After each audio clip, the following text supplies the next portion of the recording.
Bonjour les amis, bonjour chers amis internautes, j'espère que vous vous portez bien et que vous vous préparez également. Les temps sont peut-être durs, le stress augmente, nous nous rapprochons mais très rapidement de la date de l'examen et je pense que justement il est plus que temps d'être concentré à 100% pour être prêt le jour de l'examen.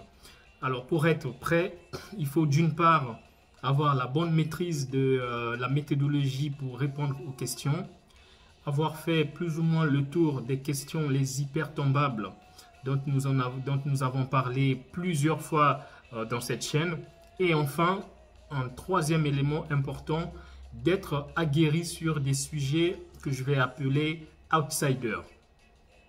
Les sujets outsiders, ce sont des sujets dont personne ne s'y attend et qui peuvent faire du mal, qui peuvent donc disqualifier plein de candidats parce qu'on ne s'y attend pas du tout et que on n'est jamais tombé sur ce genre de questions.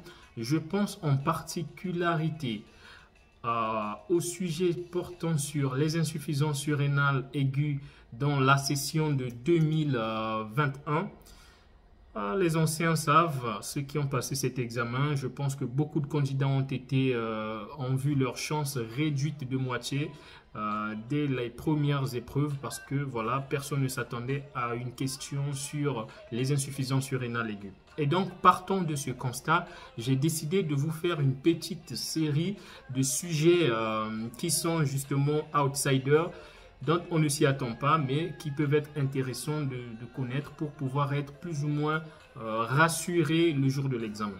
Et donc, aujourd'hui, je vais partager avec vous un cas clinique.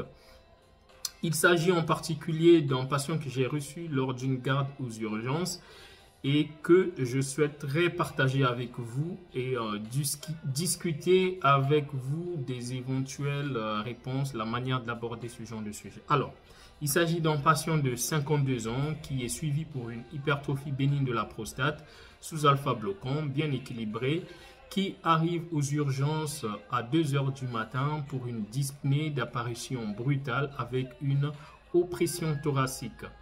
À l'examen clinique, le patient est conscient, Glasgow 15, pas de déficit neurologique, hypotendu à 80 sur 52 mm de mercure, tachycarde à 115 battements par minute, les extrémités sont froides avec une marbrure au niveau des genoux et une hyperémie du cou et du visage. Il a une difficulté à la parole. Alors, il est dyspnéique avec une fréquence respiratoire à 30 cycles par minute et une saturation en air ambiant à 92%. L'auscultation cardio-respiratoire est sans particularité et la première question est donc quel est votre diagnostic positif et quels sont les 4 diagnostics étiologiques pouvant expliquer cet état. Deuxième question. Alors, je vais regarder. Deuxième question, voilà. À l'interrogatoire, finalement, le patient avoue qu'il a développé ses symptômes en mangeant une salade au thon et que auparavant, une dizaine d'années auparavant, le patient a déjà présenté une allergie bénigne au thon et que cela est passé sans trop de problèmes. Et finalement, la question numéro 2 ou 3, c'est donc quel est votre diagnostic étiologique le plus probable?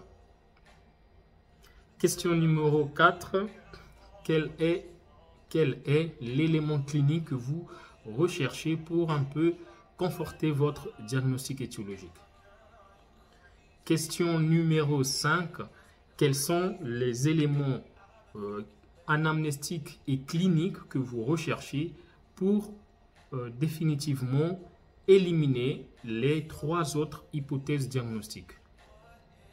Quels sont les éléments cliniques et anamnestiques que vous recherchez chez ce patient pour éliminer les autres diagnostics étiologiques, les 3 autres diagnostics étiologiques? Question numéro 5 ou 6.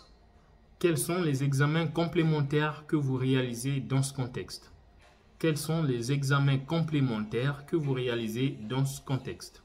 Et dernière question, considérant le diagnostic le plus probable retenu, quelle est votre prise en charge aux urgences? Quelle est votre prise en charge aux urgences? N'hésitez pas, les amis, de donner des réponses dans la barre de commentaires. Restons donc scotchés, restons connectés. Nous allons faire une vidéo, mais très rapidement, pour aborder les réponses à cette question. Bon courage, les amis.